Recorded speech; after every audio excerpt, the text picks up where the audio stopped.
Ladies and gentlemen, welcome back. I knew something was fucking weird. I can thoroughly disprove, beyond a shadow of a doubt, there is United Gear. Yeah, welcome back. It's Tuesday to night. be fair, that's the newest United Gear that you possibly could have bought. So that doesn't prove that you've had United Gear before Friday. So yeah. It is Tuesday night. My name is Seth Biddle. That's Jacob Terrell. We are, of course, United Front. And yes, Christina's here. Christina is there. There she is. There's Christina. Look at what that's wearing. Oh my word! Right? Is the sky falling? Are pigs flying out there? Well, it might be falling up in Colorado. But, once I knew once I saw collard. I've been pestering Ron for years about getting a collared kit. I have been asking. Josh hates collared kits for the record. Very anti-collar Josh. And so yeah, Josh, all of us wearing, I mean, me and Christina are 99% of the time wearing United Kit merch, so it's really just Seth. And more importantly, like the only other time I think was when we had Pete on, and Seth was kissing his ass.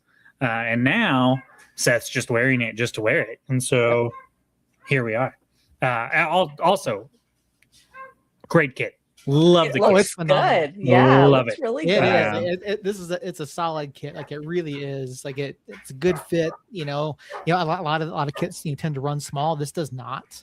It does not run small. This is like it's textured across the front. Like it's a really just a beautiful kit. Like it really is. I will say the same complaint I had about the black kit applies to this kit. It's a fantastic kit. I freaking love it. It's not New Mexico to me, other than saying Visit Taos, but that's just the sponsor on it. And so I do love it. It is a 10 out of 10 style wise. It is unique, even if it's not unique to New Mexico.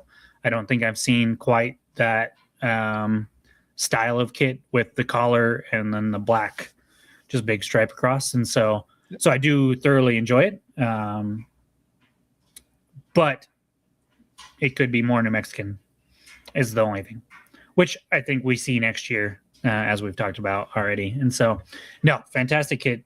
Did you go Friday to get one or at the launch, or did you get one Saturday? No, I was waiting for the website to flip over at 9 a.m. on Saturday morning. Ordered it Saturday and went into the shop and picked it up yesterday. So, okay. Yep. Did you get it personalized at all, or just the kit? No, just the kit. No, I don't believe in personalization of the kit. I'd rather support the club, not the player. Right. Love the players. Very anti-CBA of you.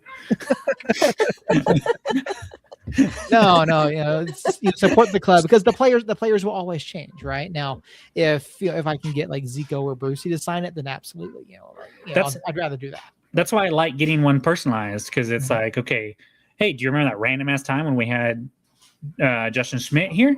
I do, because I have his name on the back of my jersey. And so, yeah. But no, for the sickos like us, we'll always remember Justin Schmidt being here. I mean, you're not wrong, but yeah, it's a clean kit. It's awesome. Glad you got one.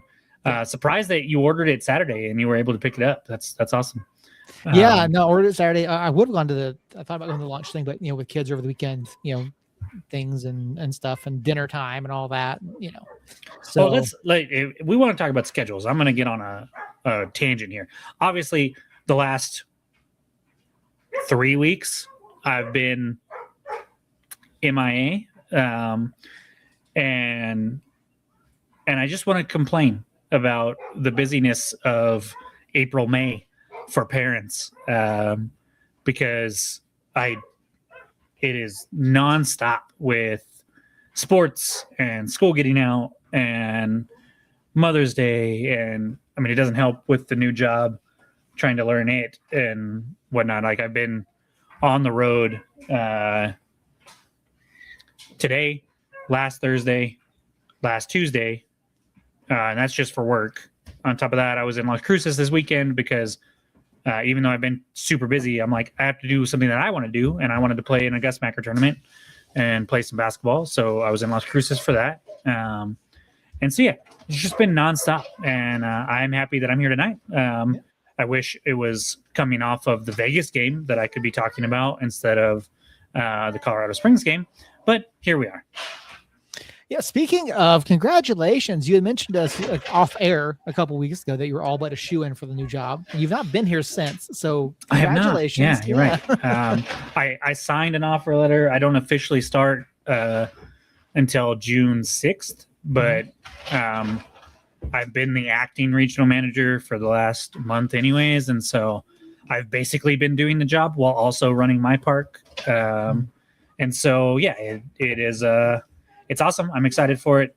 And it's been good so far. It's just keeping me on my toes, that's for sure. And so a little more travel. What you need to do, right? You know what you need to do. You need to promote someone to assistant to the regional manager. Yeah, I knew that was coming. I think we joked about that when I talked about the possibility of it last time. And it is a reference that I understand that it's from The Office, but I do not watch The Office, so I cannot elaborate on it anymore. Thank you for all the congrats over in the chat. It's probably a bigger deal than I think it is, but it's just my life. That's what it is. So, Space Kid for assistant. Space Kid. Oh, what's going on, man? Has he been here the last couple weeks since I haven't been here? Okay, good. Yep. You've been here more consistently than I am, so sure. Space Kid for assistant to the regional manager. And you're in New York, so it fits the Office theme. Because aren't they in New York? Isn't Scranton in New York? No? Where are they at? Pennsylvania. Okay. Yeah. Pennsylvania, New York, New Jersey. It's all the same. My fiance would have a tremendous disagreement with you about that. Just a train ride away. I mean, it takes me 4 hours to get to the farthest park in my region. If you lived in any of those states over there, you could be in like 4 different states in 4 hours. So basically the same. Josh, we will not be talking about that.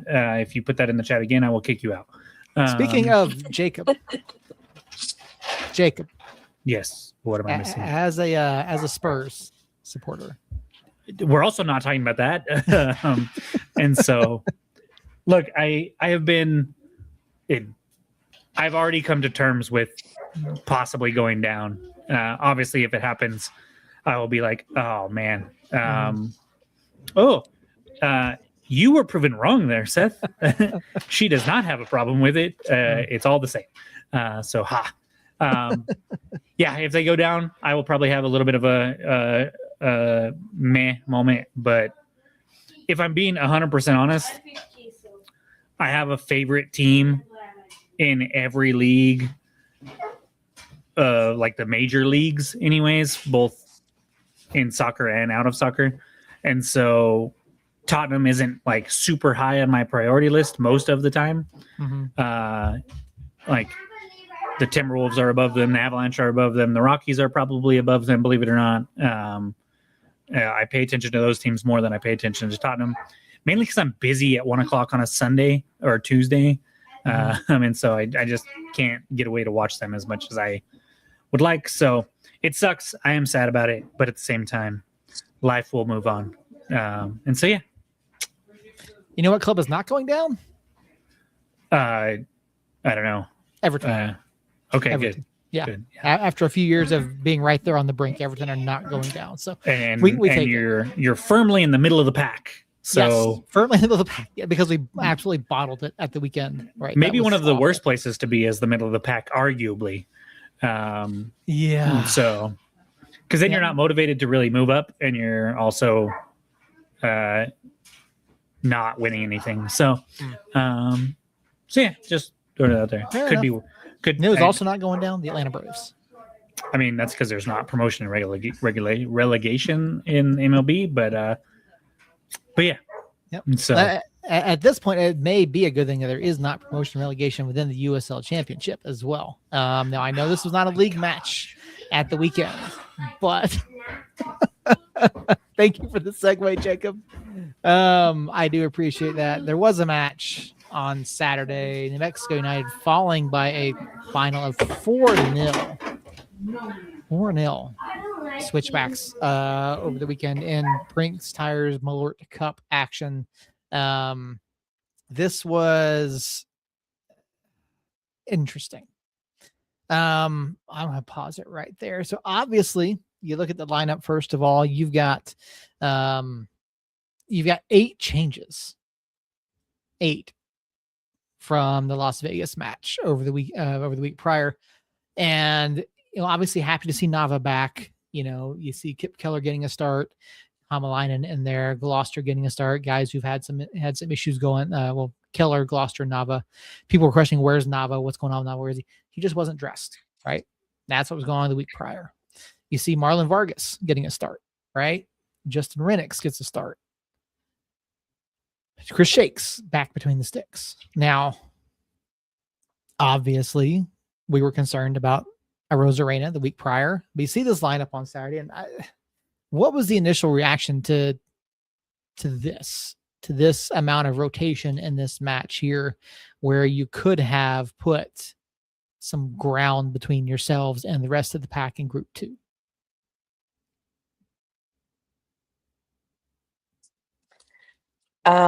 My thought was confusion and thinking, okay, I don't think that they're going for silverware. At least not tires with a tire name on the front. Yeah, it's odd for sure. No, I mean we've had conversations with the club ownership, and their goal is silverware. So I don't know. I mean, maybe they did see as a chance to rotate guys ahead of the busy week, but it feels like we haven't played enough for them to be like significantly fatigued. And I get that some people are coming back from injury, so we're still kind of limping along. I don't know. At what point, though, do we stop questioning or thinking it's because we haven't played a lot or because we've had a lot of injuries? And this is just the plan for 2026. I don't know. I think most people have already gone that way and thought that way, including you, Christina, at times. And I think, to me, this lineup for this match made sense to me. It's a lesser stakes game to get Jafal in, to get Vargas some minutes, to get Nava some minutes. If they come out and perform, we're in really good spot. They obviously didn't. Now we're in a tough spot, but I think 3 wins still puts us in contention for winning the group, and that is still doable. And when you look at the schedule around the next 2 matches, it's not nearly as grueling as this one is. And so you mentioned, Seth, that the club has definitely prioritized winning trophies. They've also told us flat out what the prioritization is for those trophies, and this was third. Mm-hmm. It was third when we talked to them. It's obviously still third. This lineup proved to me that they are prioritizing the USL regular season and the cup there, and the USL Cup instead of the Brinks Tire USL Cup. And so I think when you look at that, this match really didn't change my opinion of the season so far. And I know I'm probably going to get a lot of crap for that because I'm always the optimistic one, and I'm still like, hey, let's wait. We're still early. And obviously it's slightly concerning, but we are still early. We still have several months left. Sorry, Maggie just lost her footing. We still have several months left. And we are still growing into things. And when I look at our run of form before this, when you look at last week, that Lights game, was fantastic. And I think that's what our A team is capable of against most teams. The El Paso match wasn't perfect, but El Paso is obviously a much tougher opponent than Vegas. And I think those two matches are more indicative of where we currently sit than these two, or than this one, sorry. And so I still don't think the sky is falling. I obviously want better results, but at the end of the day, the beautiful thing about American soccer is that we can meander our way to the end of the season and then get hot at the right time and still get a trophy. And I'm not worried about missing the playoffs. I'm not worried about not being able to make that run just yet. And when it comes to the Prinks Cup, it's an early competition that has no history, and I wouldn't really care if we bow out after these 4 games or give run to younger people in the next 2 games and use them as a break for our top team, given where we are right now. Yeah, I mean, this was just awful. I mean, it was bad on so many levels, and I was, I think Mike said Seymour's last year is not looking good. Will's been fine, other than the match he played right. He played left back. Will's been fine, and I use that match as an example as to why I don't want him playing fullback. I'd rather him be at the center. Now, obviously, not a natural position for him in this one either. But you look at what happened here in the first half. Obviously, the first goal comes off of an own goal. Just unbelievably bad luck for Kip. He's there. You had Shakes there. Obviously Kip makes the right decision to try to make a play on the ball. Unfortunate that he deflects it into the net. Did you say he makes the right decision? To try to play the ball? Yes. I don't think that was the right decision because Shakes was well off his line and was going to corral that. And Kip knows how far Shakes will come off his line. So I don't necessarily think it was the right decision, but still unfortunate nonetheless. Yeah, I think it's just an unfortunate touch, and then Fjellberg just ate up that right side the entire night. I don't disagree. Shakes would have had it, right? Shakes would have had that first one, and Shakes made so many phenomenal saves in this match that it's a couple unfortunate moments throughout it. But yeah, Colorado just outran us. Colorado out-hustled us. Colorado outplayed us from pillar to post in this match. There was not a single, stretch that I can point to and go, hey, yeah, we did well in that stretch. I mean, Colorado held to 3 shots? I think it was 3 shots the entire night. Like we had zero creativity. We had zero energy. We had zero effort. And it showed. And I don't know what was wrong with this match. And those of us who were in the Discord were obviously all drinking significantly because the announcers could not stop talking about the altitude, which was silly because there's a 500-foot difference between us and Colorado Springs. You think by now they'd have clued into that and realized that that's not really a talking point when these two teams play. Yeah, that was my favorite. Was like it's surprising to me how well New Mexico's done here. Teams usually struggle here with the altitude. I'm like, maybe look up Albuquerque's altitude and you'll know why. I'm convinced the broadcasters weren't even on site. Maybe I'm wrong, but yeah, we've certainly seen it before where the broadcasters are not on site for these matches. So maybe that's the case, but yeah, I mean, we struggled to string together, more than 2 passes at any given point in this match. And yeah, I mean, we've known, what Fjellberg can do. We've known that Corey Bennett, but Bennett was fairly quiet, but Fjellberg had a field day with this matchup. And he just, there was just nothing going for us. I mean, honestly, the best thing you can say about this match, in my opinion, is the performance of Chris Shakes. If not for Shakes making some of the saves that he did, this would have been 7-0. Look, you can call me out on it if you want. The own goal happened at the 31st minute mark, in the 31st minute, right?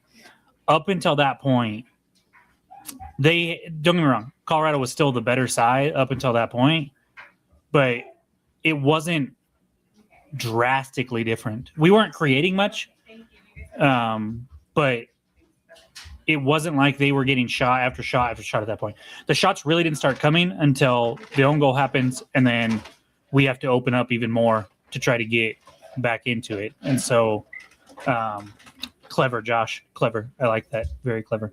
And so it was a terrible performance. I will say that the first 30 minutes weren't atrocious. They weren't good, but they weren't bad in my opinion either. They were just meh. Yeah. Whereas the rest of the match was like definitely what you guys are saying, as like just non-existent and atrocious and terrible and stuff. I'm not convinced that this wasn't an own goal either, because I don't see Aiden Rocha getting a touch on this. It looks like it's ahead of him, but I mean, it did not go down as an own goal. It looks like it comes off of Seymour there, but no, Yeah, I think he gets a touch to it. It might come off Seymour after it gets a touch to him, but yeah, I think it's a touch to it. I don't know. I was amazed Opta didn't go back and look at that one again. It does not look like Rocha had a touch on it, but well, I'm pretty sure they probably did, and they determined that he did get a touch to it. That's how Opta works. Rocha can kick rocks. My kids are up, so I got to be nice. He was annoying as hell all match. And so yeah. I mean, this was just an awful performance. I mean, to me, I don't know. I honestly don't know which is worse, this or the El Paso match. Which El Paso match? Yes, the the Open 4-0 Cup? the Open Cup match? Yeah. I mean, I gotta look at. We've already played El Paso. We played El Paso twice, right? Mm-hmm. We played Colorado Springs twice. In the games that matter the most in league play, we beat Colorado Springs and we drew against El Paso in a tough one that we probably should have won. But if you were to tell me before the match started against El Paso that we were going to draw with them, I would have taken it, especially 2-2. And so in the games that matter, we have performed way better than the games that don't matter in the grand scheme of things in the regular season. And so I might catch a lot of flack for that, and I understand. I want to compete in all competitions too, but we're not Miami, right? We don't have a Messi. We don't have a team that's going to compete in every single competition that we're in. That's just not where we're at right now. Maybe had the beginning of the season we've been healthier, that might have been different, but it's just not the case. And so I stayed off social media on Saturday. I'm not gonna. I don't have time to engage anymore right now, anyways, with the nonsense. So this will be the only place that you can hear this. But I don't want Sanchez fired. I still think he's a good coach. I still think there's buy-in. I still think we have talent. And the more bad we do, or the more like games like this that happen in matches that don't matter and people freaking out about it, it just makes me chuckle more and more, because yes, it was hard to watch, but we're still alive. We're still fine. Like it'll be okay. So yeah, I don't know, man. I feel like I repeat myself a lot on this podcast when we lose, because I'm not that reactive as some people in not necessarily. Well, are you sure? Because New Mexico United Nation does not overreact ever. I think you might be at the top of that list. Facebook is a great place to have really civil, even emotion conversations. 100%. I agree. Maybe I'm misspeaking. I apologize. I apologize to the Cole Mitchells out there and all of the other Fire Sanchez crew and how sick they are of this stuff. And whatever. Harry, there's good certainly evening, a call. sir. Yeah, how you doing, Harry? But yeah, no, there's certainly a call from some people for Sanchez to be out. And I know there were a couple of folks that have, mentioned it over in the Discord, people mentioning it on other social media sites. But I don't think Sanchez is necessarily the problem. If you look at the way that we performed, if you look at the losses this year, no matter the competition, it's been a matter of execution. And that's where we have really fallen off this year compared to last year. Last year, at times we struggled with it too, but this year we have fallen off the execution platform, and we are scrambling to find our way back onto it. I think that's the difference, because you got the players, you got the talent. We've seen what this club can do. We've seen what these players can do at times, and in flashes, and in parts of matches, right? And Vegas is probably the best showing we've had. And yes, it was Vegas. Yes, I recognize they're second to last in the Western Conference, but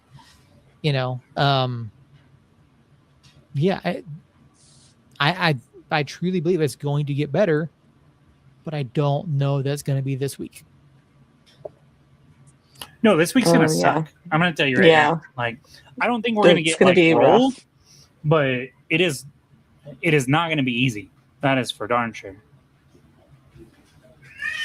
Yeah, no, it's gonna be and yes, like United has historically had downtime during every single season.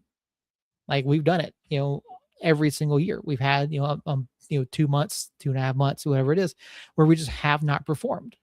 Now, in the Troy and Zach eras, it was while we were deep in cup runs, right? We were down for a couple months last summer as well. It's historically what United does. We've always done it. Maybe it's the whole dog days of summer thing. Maybe it's schedule congestion because we don't have a stadium yet. Maybe it's because who knows? But it's happened consistently year after year to where we have a stretch of bad, right? And here's hoping we're getting it out of the way before June.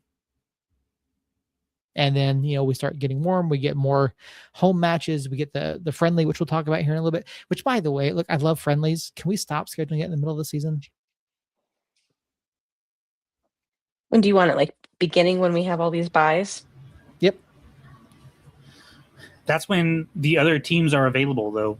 Like, yeah. No, I know. If you want a friendly against another USL club, then cool. But if you want a friendly against anybody that's in a bigger club or bigger league, then yeah. No, I know. Yeah, I get it. That's when clubs are available. That's when they're in their preseason. That's when they're, I get it. It's just more congestion when we don't need it, right? I'd rather it. We must have friendlies during the hottest weather. Exactly. That's exactly what it is. But no, it's just. Let me address Mike there. No, I don't think not playing Tony Hilbert was, well, there's too many negatives there. I don't know how to answer. Yes, not playing Tony Herbert was not a big deal. Herbert had a good, not great season under Quill. And then for whatever reason that none of us are privy to because we weren't in trainings and we weren't around the club. Yeah, I know. It sounds like somebody's dying. I promise you she's not. He did not fit what Sanchez wanted. You can be a super talented player, and if you don't adjust to the scheme, you're not going to get playing time. And I think Tony is very good at a few things. I love his size, but it's not like we got rid of Van Dijk or something like that. Like he was good, not great. He was fine, not amazing. Like, so no, it wasn't a big deal to me. And yeah, look, I love Maples. Maples is on the back of one of my jerseys. And up until last year, he was going into last year, I thought he could do no wrong. Oh God, no, don't put Jabang at the back. No, absolutely not. I think he's being sarcastic. And let's be clear. Jabang did not play at the back over Maples. Jabang played with Maples because Ryden was hurt. It wasn't when Maples stopped playing at the back was because we got Keller and Ryden back, not because Jabang was back there. So let's not get it twisted. And for whatever reason, Maples was not happy here, and they clashed, and that happens. I personally am okay with him not playing back there at times. It's a long season, and players need to know, like, hey, they're not just because you've been good for a while doesn't mean you're going to be penciled into the starting lineup no matter what. To Maples' credit, he came in, he played right back, played his ass off, and all due credit to him. But whatever was going on in that locker room last year was not good, and we've talked about it already quite a bit. If they didn't want to be here, then fine. They are not.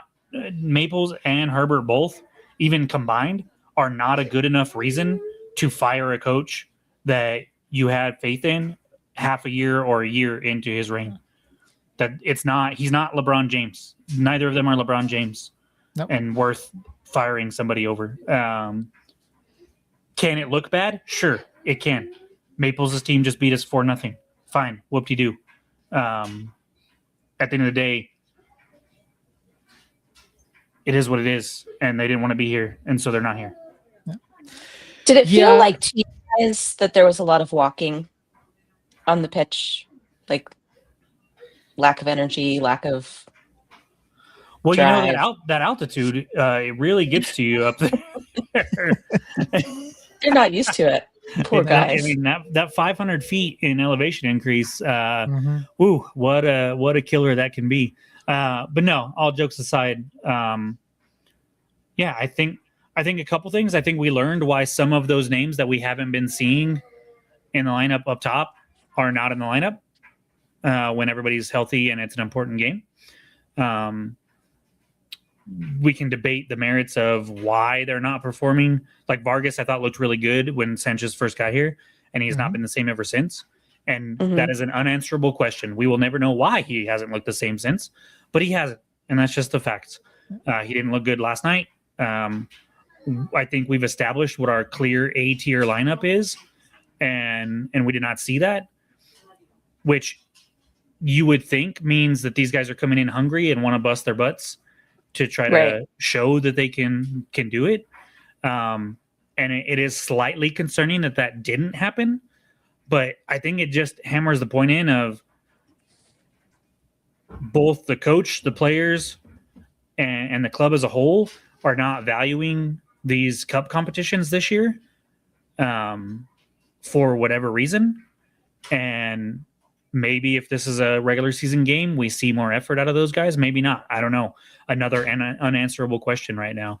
At the end of the day, I think it's hard to quantify. Walking. I think it's hard to quantify too the contributions of Vargas and Nava and Renix and guy, but when we couldn't get the ball out of the fucking midfield, pardon my French. But we had the majority of possession. We had in the first half alone, like at that 30-minute mark, I want to say that we had like 55% of the possession. Like we had the ball. We could string passes together, especially early. And the midfield was not doing what they needed to do. And that includes Vargas. Like if Bailey and Jabang, for instance, are not getting the ball up to Noel finds a way to drop back and get involved and make something happen, whether it's dropping straight back or dropping back to one side or the other. Like there's these things that we're doing, and that was not being done Saturday. And so I think we can judge Vargas because I think if that's Noel, he's doing something to get involved and trying to create something. And for whatever reason, Vargas was not. So yeah, so yes, we did have a slight edge in possession in this one, but yeah, we look at the Heat. We look at the average position map. When you look at the Heat map, right? This is no one's forward. We're very stuck right here in the midfield. We're stuck in our defensive half, that midfield there. And then when you look at the Heat map, this is just us. There's no forward movement here. we could not get the ball forward in this match. Again, playing the ball around the back is whatever. It's we couldn't string anything together.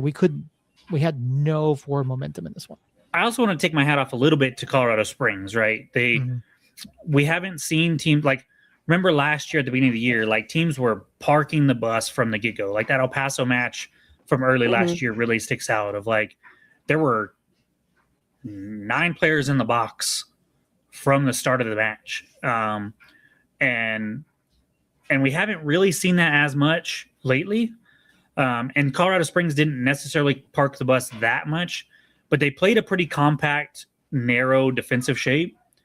And I think that kind of threw us off, which I will kind of throw some shade at Sanchez for that, of like not being able to adjust to that in the moment or have a plan of like, hey, if they do this, we're going to do that type of thing. But the other thing that Colorado Springs did that not everybody's going to do, and not Colorado Springs is even going to be able to do it on a nightly basis, is they countered almost to perfection.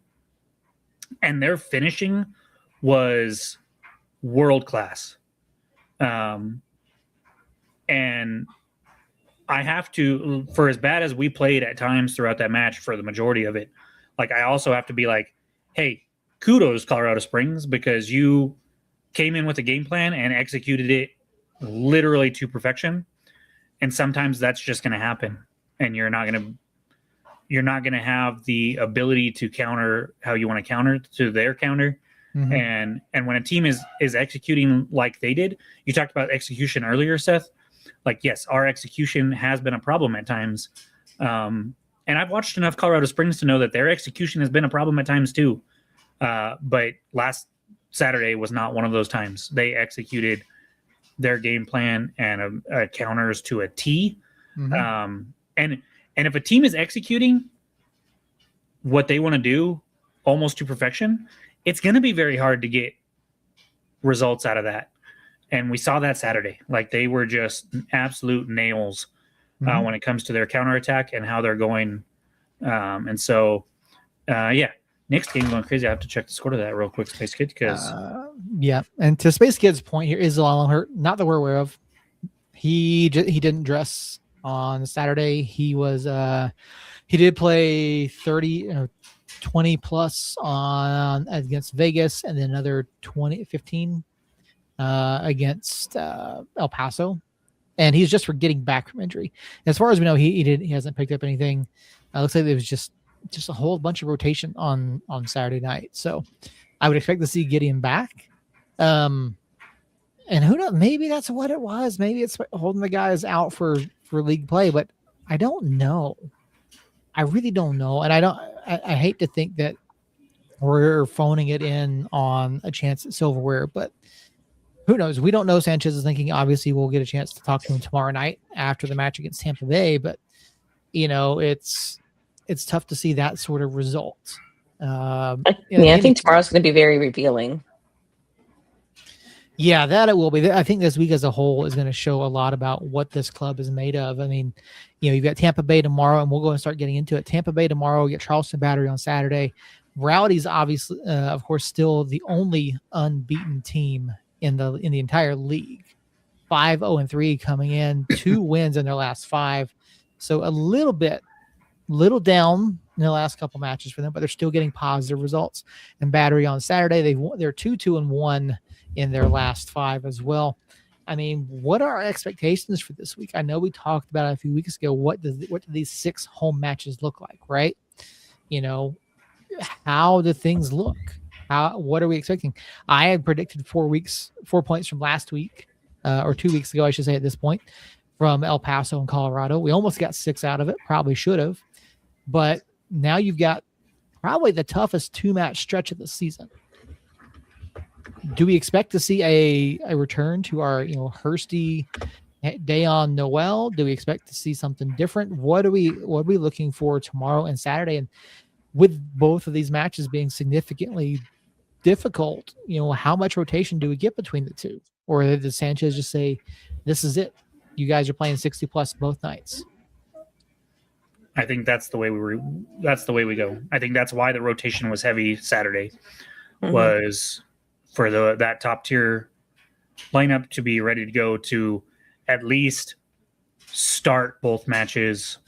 And like we talked about early in the season, like you can start Niall and Hurst and Noel and Harris, and then it's kind of nice to be able to sub them out for Nava and Lakava, and I mean Lakava might start it back, but and Renix and all that. Like that is clearly those four of Niall, Hurst, Harris, Zalala, or not Zalala, Noel are clearly our top four up there. And I think that's who we see. And then, of course, Bailey and Jabang in the midfield. And I think we're, who said it over here? Mike said it. The attack is just not good when Zico doesn't play. I wouldn't quite go that far, but it is much better when Zico plays. And so I just think it's a completely different team. We'll get to predictions here in a bit. Like I'm not like coming into this going, oh, we're going to wipe the floor with Tampa Bay, or, oh, we're going to win for sure. It's going to be a tough game, but I would be very surprised if it's a 4-0 shellacking at home against Tampa Bay, in Tampa Bay's favor. I would obviously be surprised if it's 4-0 either way, with the way these teams are playing. But I think we definitely, for this match, we definitely see the top tier lineup start and probably go the majority of the way.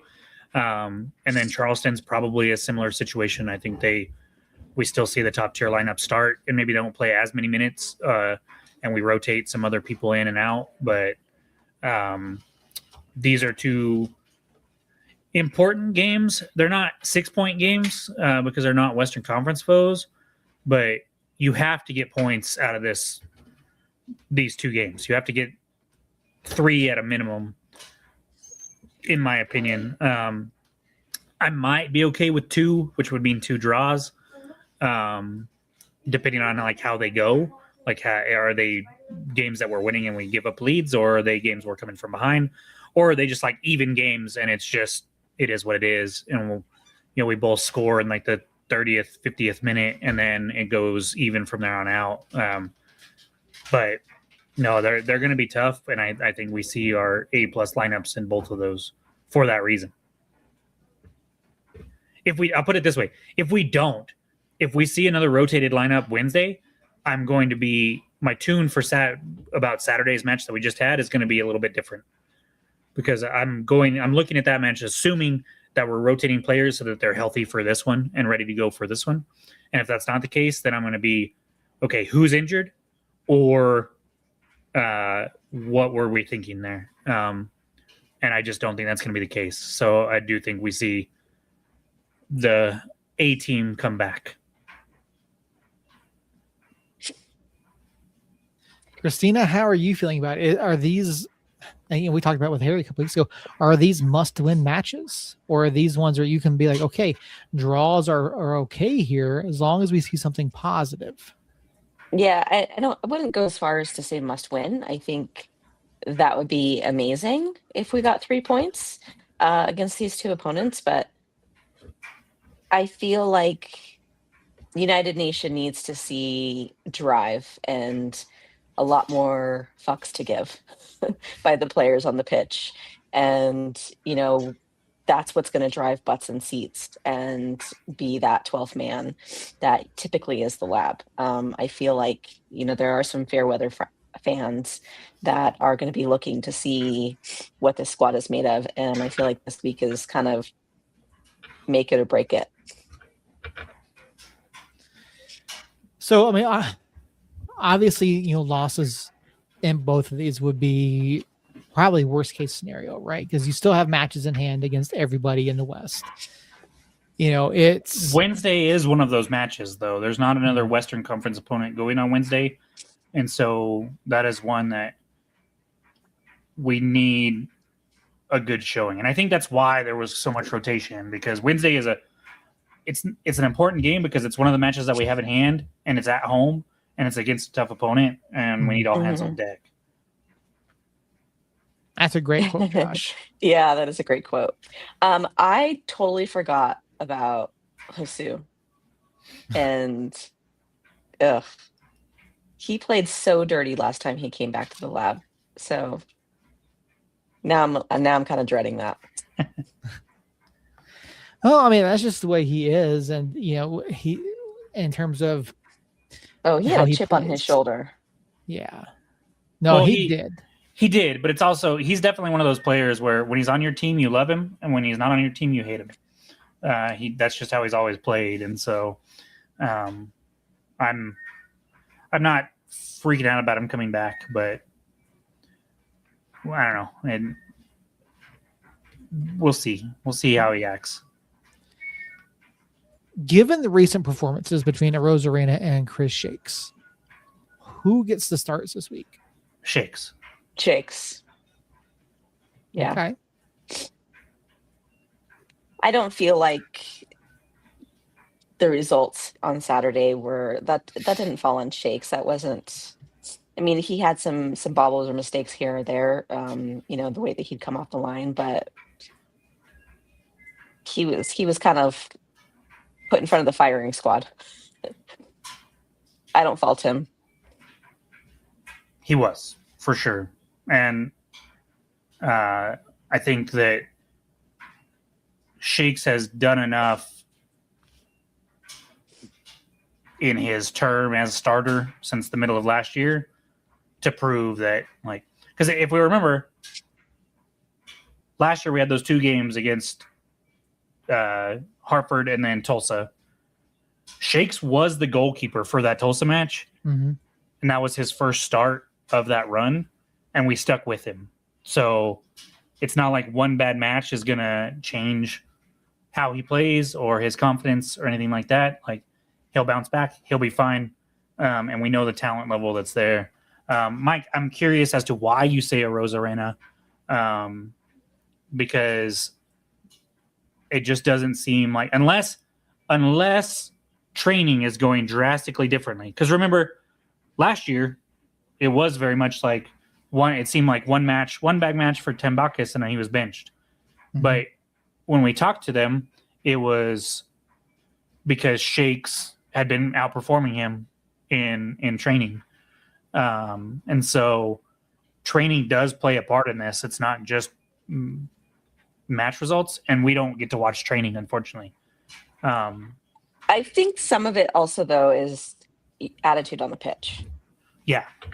And I feel like Shakes brings, he definitely is earning that crown of shithousery, but he's positive, he's got a really positive relationship with the guys. And I feel like that's needed, especially maybe after the whooping that they took on Saturday. Yeah, Shakes definitely had some moments on Saturday where he was definitely involving himself in the shithousery that was going on. Fortunate that none of it came back to bite him in the ass, which is good. Shakes can be beaten up top like that. Arozarena can too. Yeah, I was just about to bring that up. Arozarena is an inch taller than Shakes. He's listed at an inch taller anyways. Like Tembakis, I can see Tembakis was like 6'3", and so there's an argument to be made there, but Arozarena is only an inch taller and not nearly as athletic and can not jump nearly as high. So I will respectfully disagree with you again, Mike. I love you and thank you for being here, but I don't think that point holds water as much this year as it did last year, for sure. Yeah, and even the couple of outings that Arozarena has had so far this year, he's been caught flat-footed. He's looked flat at times. I think that Las Vegas was the better of his outings, but yeah, I think you have to give it to Shakes this week, unless something happened. Now we did see him limping after the El Paso, yeah, which I really think is what played into the Las Vegas match. and Rosa grading the start, even though coach said that it was planned and they wanted to play against his former team, all that kind of. I think there was something there. I think Shakes had picked up a knock against El Paso and just wasn't 100% ready. Now, he was out training ahead of that match. He looked okay, but for all we know, it was precautionary. The club did go out and say that it's not that he wasn't available. It's just, that was a coach's decision. So, but yeah, it's going to be a very telling week for this club. Obviously I'd like to see Zico in there. I'd like to see, Gideon back in there, because I think those are our two best midfielders right now, especially at those pivots. I would much rather see them in there than Oos or some of the others, because I think they have the ability to turn the pitch and get us going forward, whereas others don't. And I know people are going to ask, I don't think you see Nava this week. I don't think you do. This is going to be Harris, Noel, Renix as a sub. You're going to see Hursty starting. You're going to see Archimed off the bench in at least one of the matches. But yeah, you're not going to see Shakes. I don't think you're going to see you're not going to see Nava. You're going to see Shakes. You're not going to see Nava. You're not going to see Vargas. You're not going to see a whole lot of Renix. I think you see Lacava more than Renix. But whatever the case is, I think our best case scenario this week is 4 points, and that's a draw against Tampa and a win against Battery. But it's going to be tough. I think that's the best case scenario you can hope for this week, because I don't see us getting 6 by any stretch of the imagination. What's your guys' opinion on Lacava at right back? He's gotten better. I don't like it.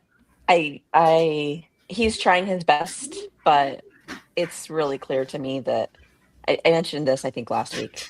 It's pretty clear that that's not his typical position, and I feel like he's usually getting caught off guard, and he's usually on the wrong side of the net and scrambling to try to get around the players.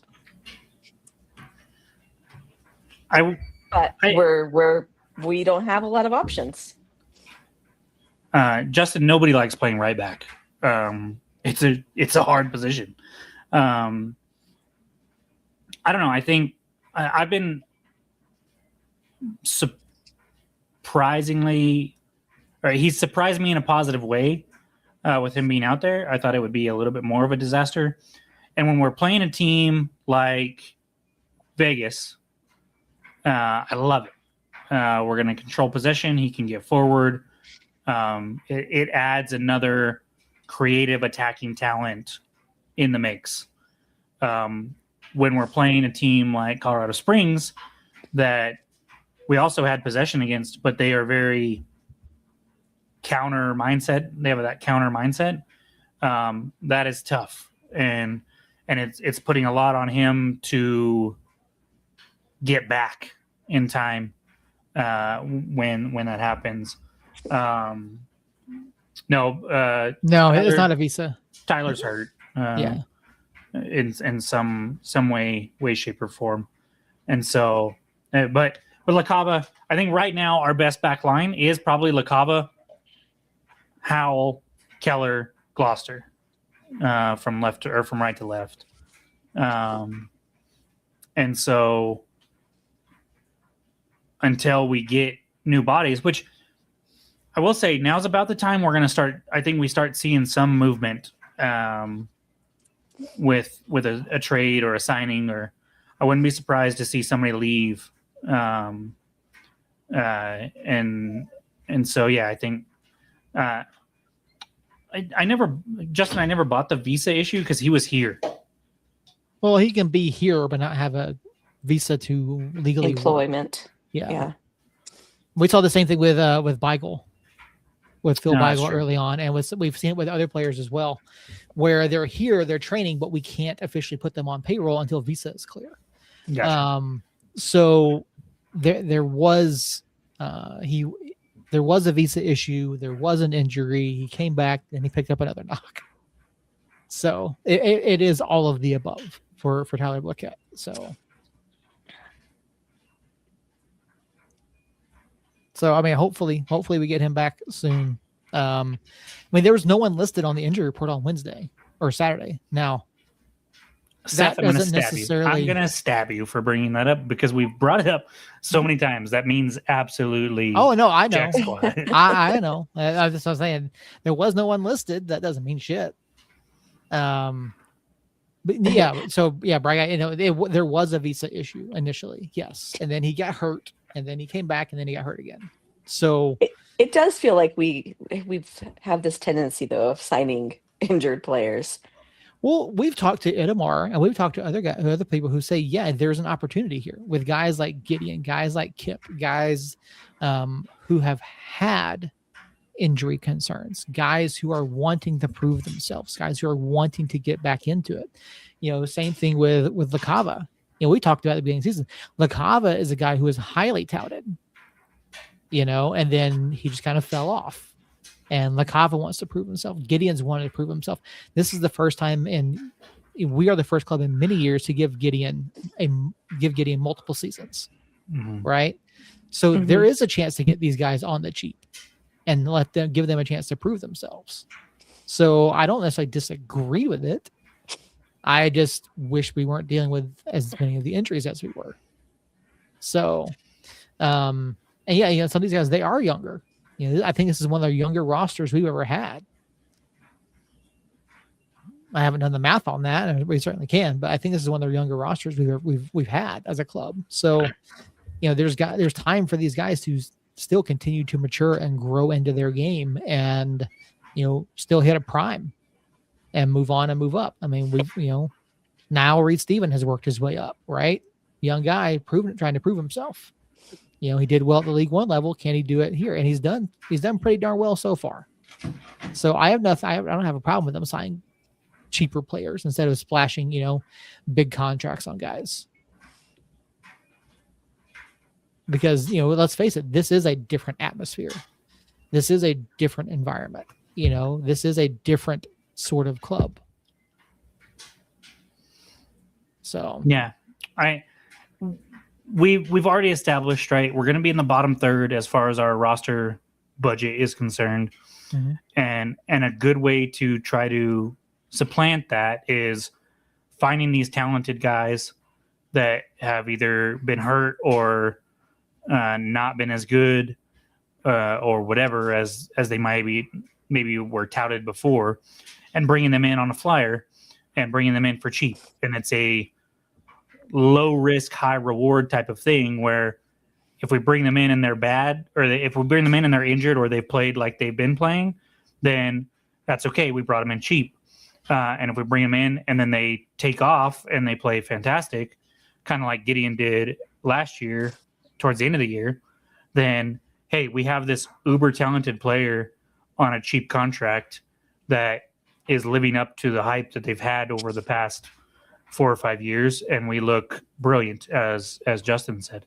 And so I like those moves. I think they're high risk or low risk, high reward moves that can pay off as long as we have the talent around them to where if they do pop, we have some known quantities around them.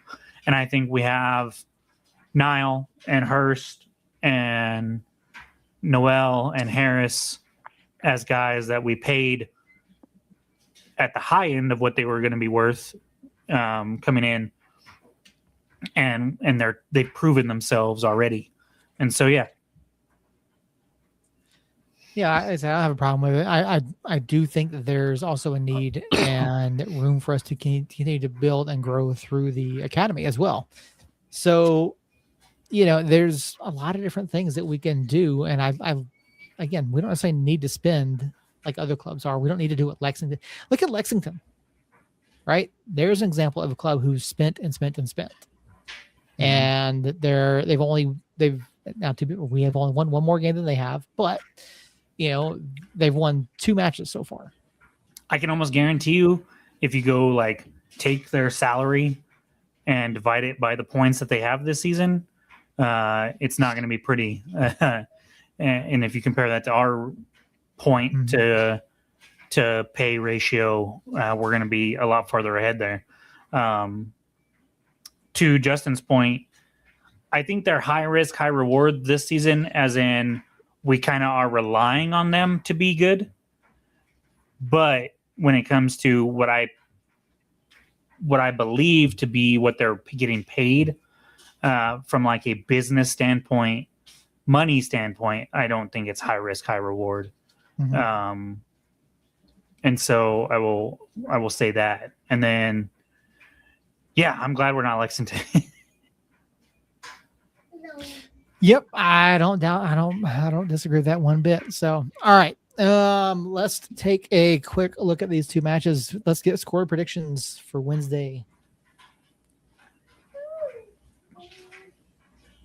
Oh boy. Do you want optimistic me or reality me? I'll give you both. Okay. Optimistic me says 2-0 United. Reality me says 2-1 United. Has optimistic Jacob been drinking this evening? No. So you think we're gonna break the realistic streak, me has been drinking though.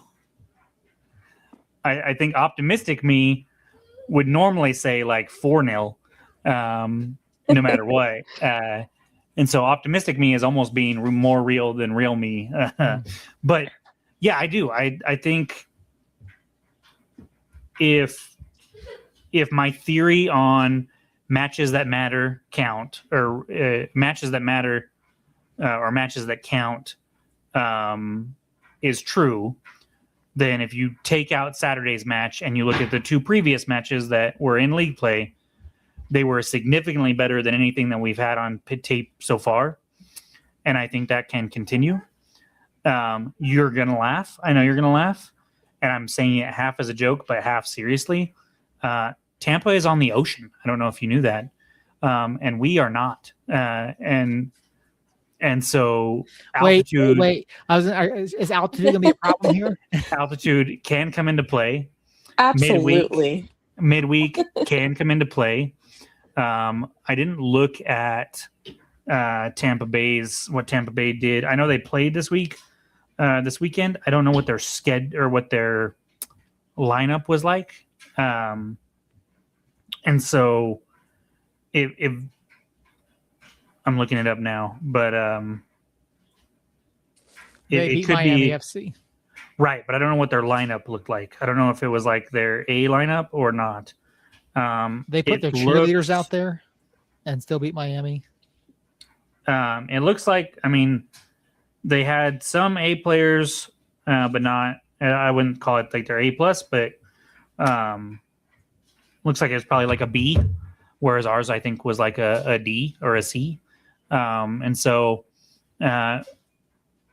midweek altitude, us taking it more seriously and knowing like, hey, our backs are kind of against the wall right now in matches that matter. And so I think I'm cautiously optimistic. I would be shocked if we go out and just get our butts kicked. Obviously, both 2-1 and 2-0 are optimistic when you look at on paper, but we don't play matches on paper. That's what we've learned so far this season. So if we did, Lexington would be in first place, but they are not. So yeah, I was just looking at that match against Miami. So there was reported 762 people in attendance. I think that's including the players. That is also a reason why this match is going to be different than what they've been playing in lately. Mike, we'll get to that. Let's finish out our score predictions here since I'm the only one that's given one. All right, Christina, you want to go first? You want me to? I'll go first. Okay. I like optimistic and realistic. Optimistic, I'm going to say... If you say a draw for optimistic, I'm throwing these tweezers at my screen. No, my optimistic would be a win and breaking their win streak. I think that would be super funsies. Realistic me, I still just, I'm a bleeding heart, and so realistic me is still hoping for a draw. So optimistic would be a win, realistic would be a draw, because I feel like they really gotta. It's not do or die, but it feels like they really gotta step out there and prove something to the fans and to the league against such a good opponent coming out of Colorado.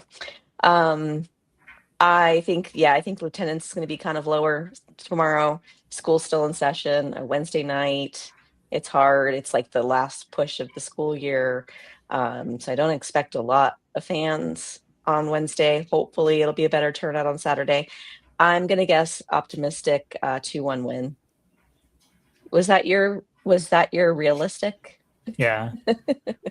That fits. My optimism is your realism. Yeah. And then my realism, works. I would say 1-1, kind of like a battle. And I like the smell of the smoke, so bring on at least a couple goals.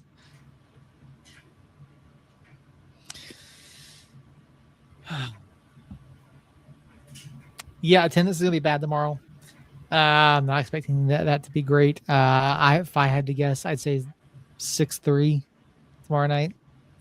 Hopefully Saturday will be better, but yeah, it's just school's not out yet. People aren't ready. People are just, obviously upset about the performance on Saturday, but I don't think that factors in nearly as much as Justin is saying.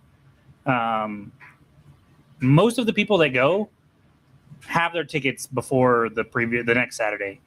Like, obviously it's going to be lower because you're going to lose some Fairweather fans, but I don't think it's like thousands. I think it might be like hundreds. I don't know. Wednesdays are typically poor for us, so no. I'm saying Wednesday's going to be low. I just don't think the reason it's going to be low is because of Saturday's performance. Okay. All right, fair enough. Optimistic 2-2 draw. Yeah, I knew that's right on cue with Seth. Like, yeah. I'm not mad at that from Seth. Realistic 2-1 Tampa.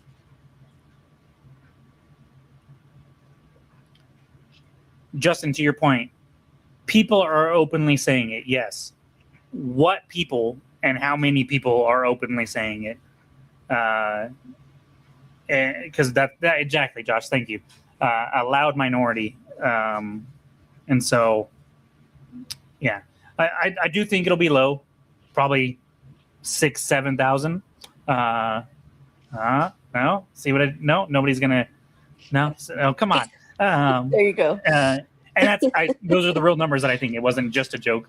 I'll give you a pity 6-7. Thank you. And so I do think that it'll be low. I'm just not convinced that the reason Wednesday will be low will be because of Saturday's performance. When one, it's a Wednesday match, which we already discovered. And I don't know about the weather over there, but the weather here is not supposed to be good. It's been windy and like we have a really good chance of rain, and it always is windy here. So my guess would be the weather there isn't going to be perfect. I'm pulling it up right now. 83 as the high. Doesn't look like too much chance of precipitation, so that's decent and not terrible wind. So never mind. Maybe the weather isn't going to play as big of a factor, but I still don't think it's going to be because of the fans or because of the match. Yeah, no, I agree. It is fickle to not show up. I mean, obviously, we'll be here. We'll be supporting the club no matter what. And obviously, criticism is, you criticize the club, right? It's okay to criticize. It's okay to be unhappy about results. It's okay to voice your disopinion, your disapproval of the way things are going. But get out there, support them, right? It's you want the lab to be a fortress again. The club wants the lab to be a fortress again until we get our own place. And so, you got to get people out there, no matter where they're at, and maybe people being out there helps turn things around this week. So who knows? All right, looking ahead, Saturday, Charleston Battery. I already said I felt best case scenario here was, a win against Battery and a draw against Tampa. I mean, I think optimistically and realistically, I think we could get a 2-1 win out of this one. I think Battery is far more beatable than Tampa is. Yeah, I agree with that. I don't think it's going to be a clean sheet. Optimistic Christina's going to say a win and a tie again. Hopefully we walk away with at least 2 points out of this week. I would, in a vacuum, yes, Charleston is a worse team than Tampa, so therefore we should have a better chance of beating Charleston than we do Tampa. But I think when you factor in midweek and so when I say midweek, what I really mean is like a short week, right? Like Tampa played Saturday and they're turning around traveling here Wednesday, presumably going up against our A team in a game that matters drastically because it's one of the matches in hand that we have. I think the team puts out more effort and has a better chance of winning against Tampa given the circumstances surrounding that match than they might against Charleston. That being said, who does Tampa play after us? Do they play next week on Saturday or this coming Saturday? I can tell you in just a second because I have it pulled up right here somewhere. They have Phoenix.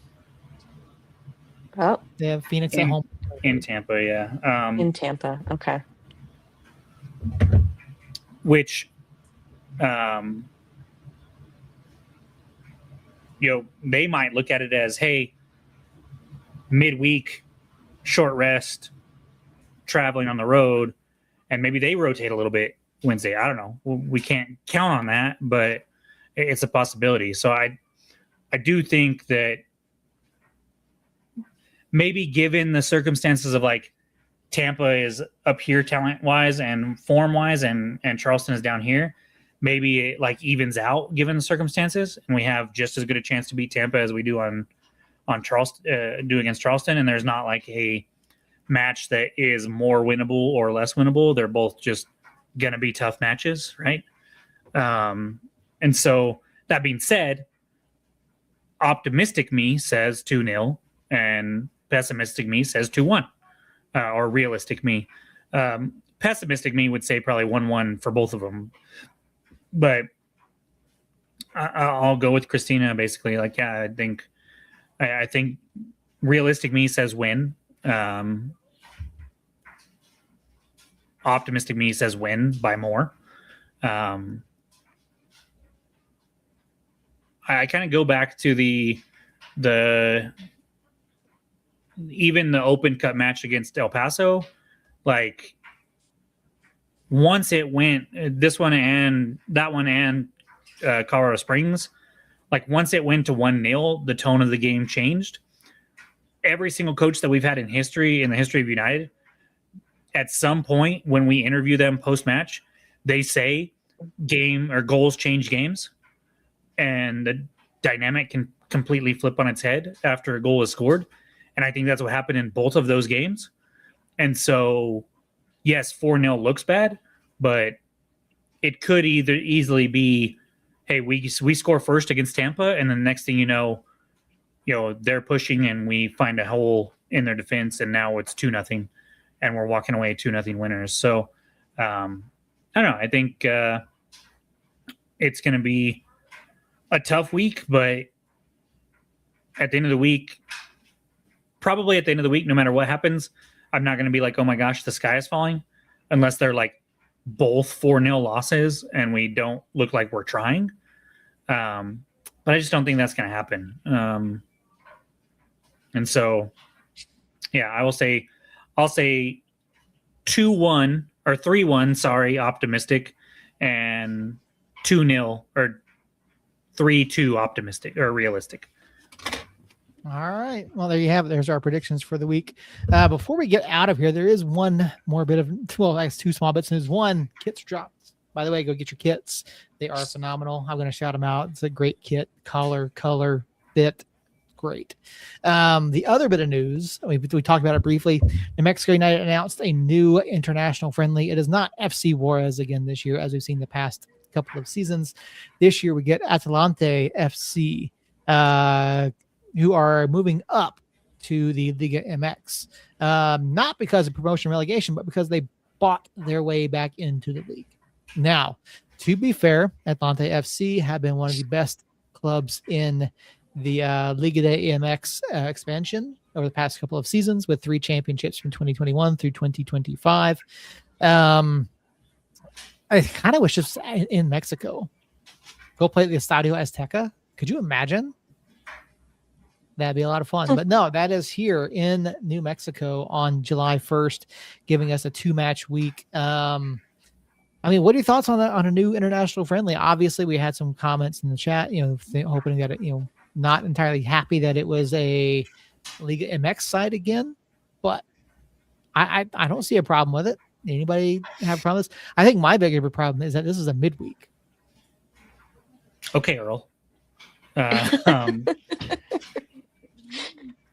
They're always going to be midweek. We established that year after year. We have the Saturday off.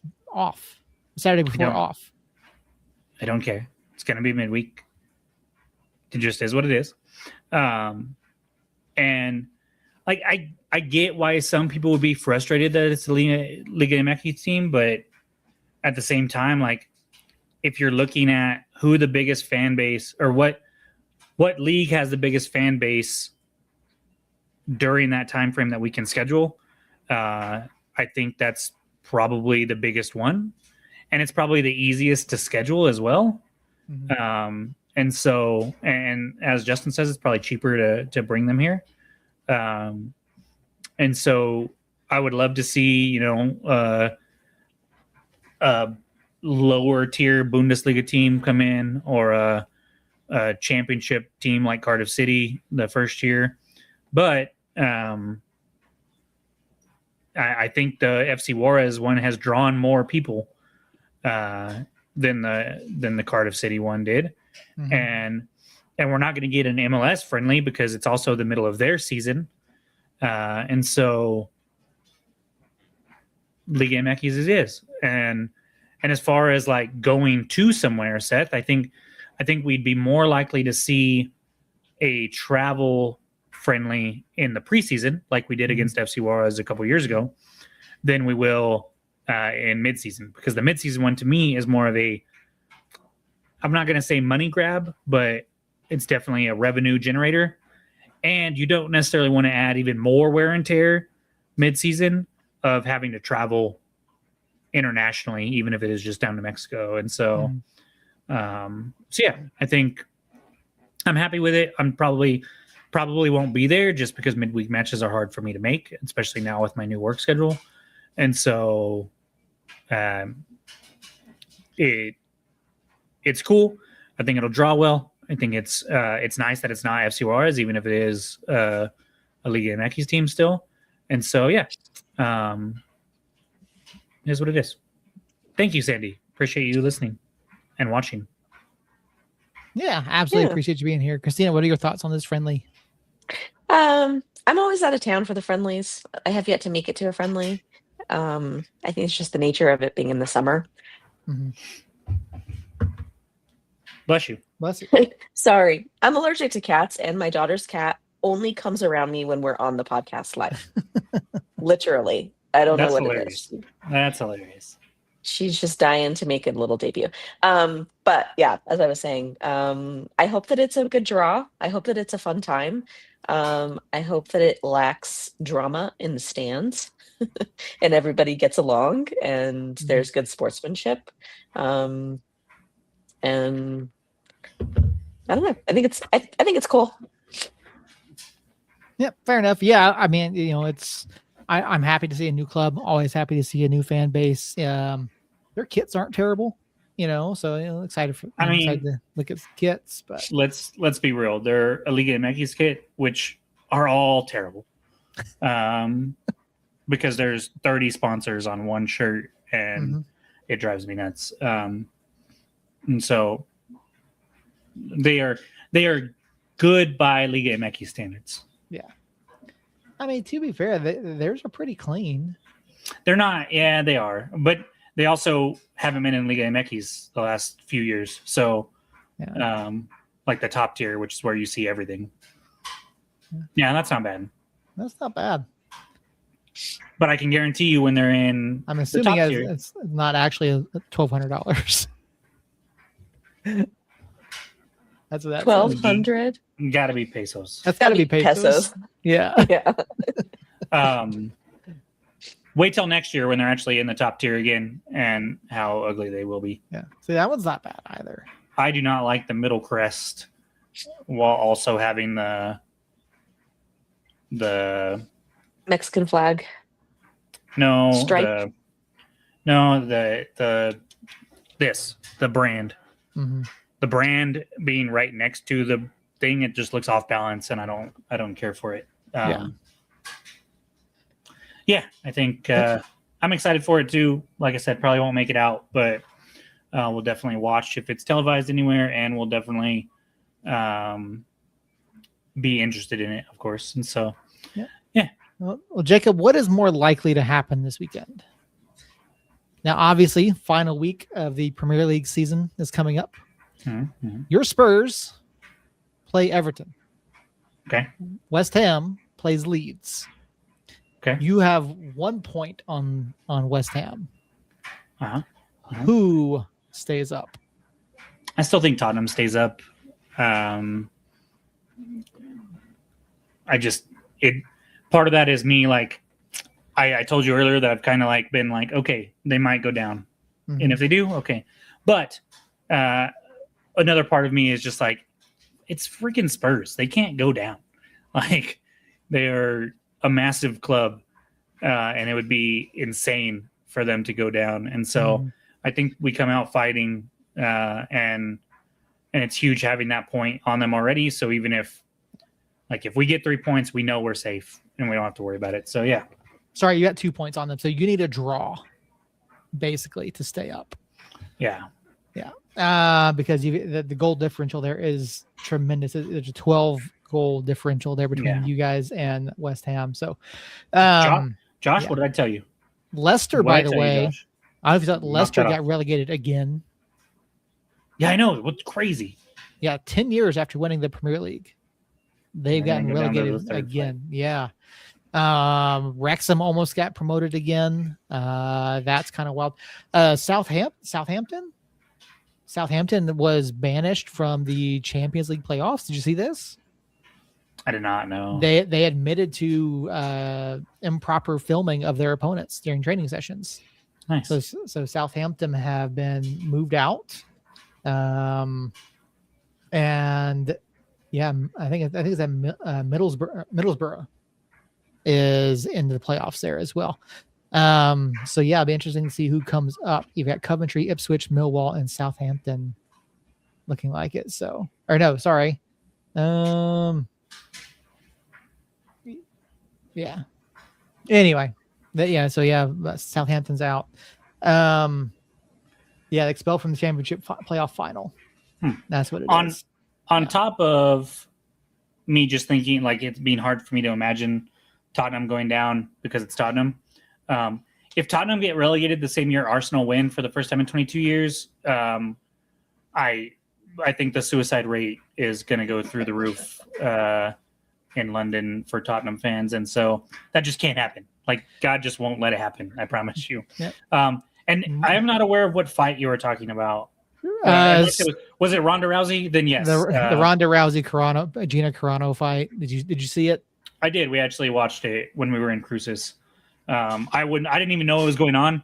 My cousin Aaron, who I went with, he was like, "Oh, I'm gonna put this on," and I was like, "Cool."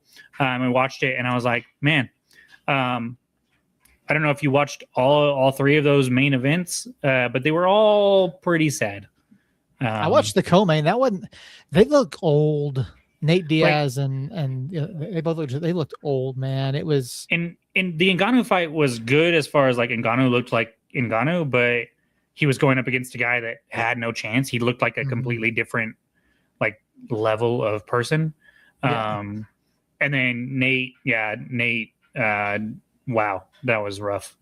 And so much blood, like. Yeah, insane amounts of blood, and then the Ronda Rousey one was, I mean, I don't know what they expected bringing back Nate Diaz and Gina after that long of a hiatus, but it's exactly what I kind of expected going into it. I thought they might spar back. I thought they might spar for a minute, but Ronda was like, "No, I know what I do best, and I'm going to take her down, and I'm going to put her in an armbar, and we're going to walk away from here." And so that's exactly what happened. Yes, I did see the jersey malfunction. For the sake of us not getting banned from YouTube and Facebook, I will not be showing that. Don't know if did you not see that, Jacob? There was an Arsenal player that went down in their match, and they lost their shorts. Not just the shorts. They lost the whole shebang. Yep, they lost everything. Yeah. Interesting. Yep, on the pitch. Then they replayed it. Yep. Like uncensored, they replayed it? Yeah. Interesting. Yeah, we will not be showing that due to Facebook and YouTube censoring. So, yeah, you can find censored there are censored versions out there, but yeah, we will not be playing that on stream. So, Fun times. Those three co-mains were just whatever. And then Ronda Rousey said she's stepping away to go have babies. So yeah. So yeah, it is what it is. And then apparently Brock Lesnar's not retired. I don't know if you caught that. That one I missed. No. To be honest, I would have missed all of this if it wasn't for my teammate for the basketball tournament, and so. Yeah. Christina was super happy to see that foul. It gave me a good chuckle. I may have DM'd that to my sister. Yeah, there you go. So time to self-host your streaming. Maybe we can figure that out at some point. But I think that's gonna just about do it for us. We're gonna hit that 90-minute mark. Jacob, any final thoughts before you get us out of here?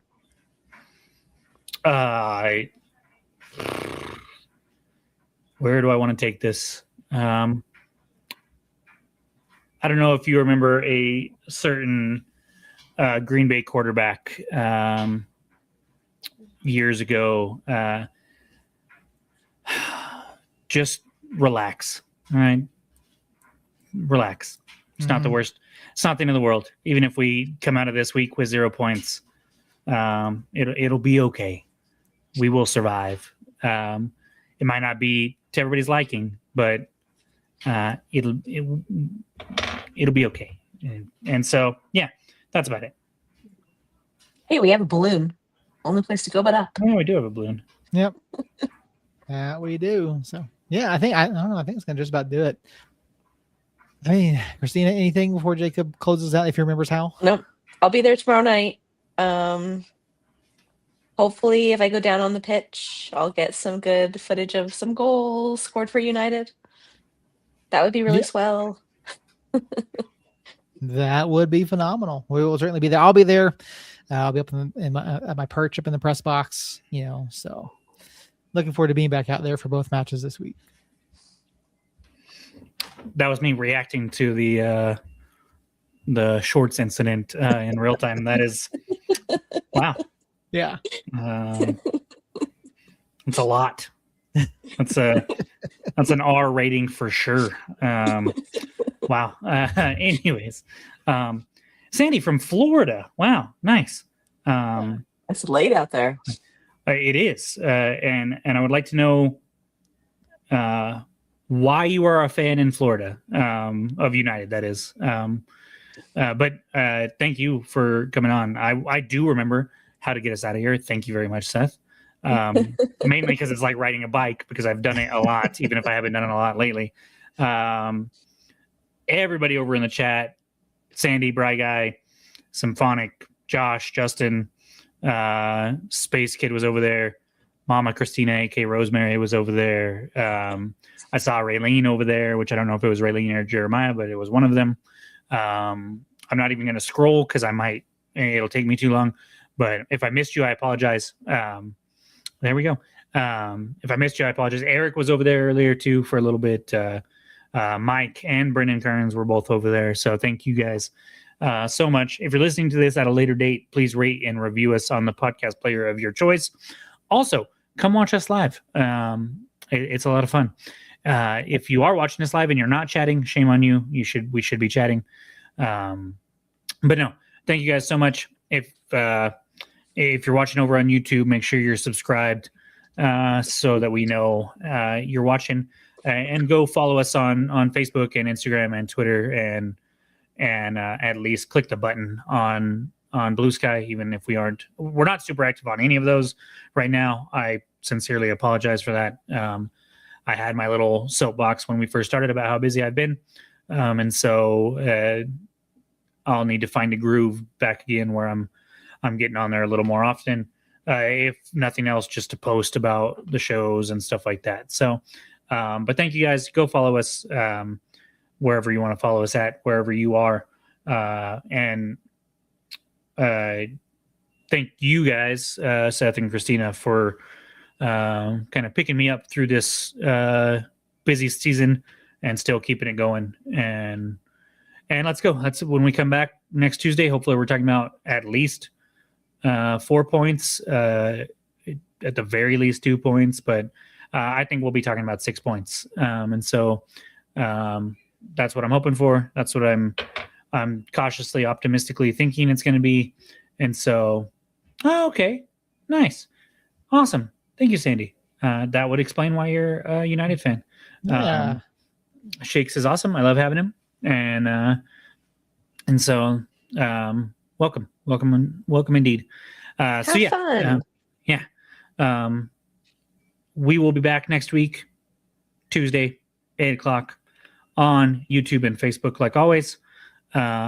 Be here regardless. Because if we do come out 4-0, you might see a different side of me at that point, which would be surprising. Or you might see the same stupid side of me that's like, we'll be fine. Who knows? You'll have to tune in to see how our reactions are. But we'll be back. Until then, love y'all. Somos Neos.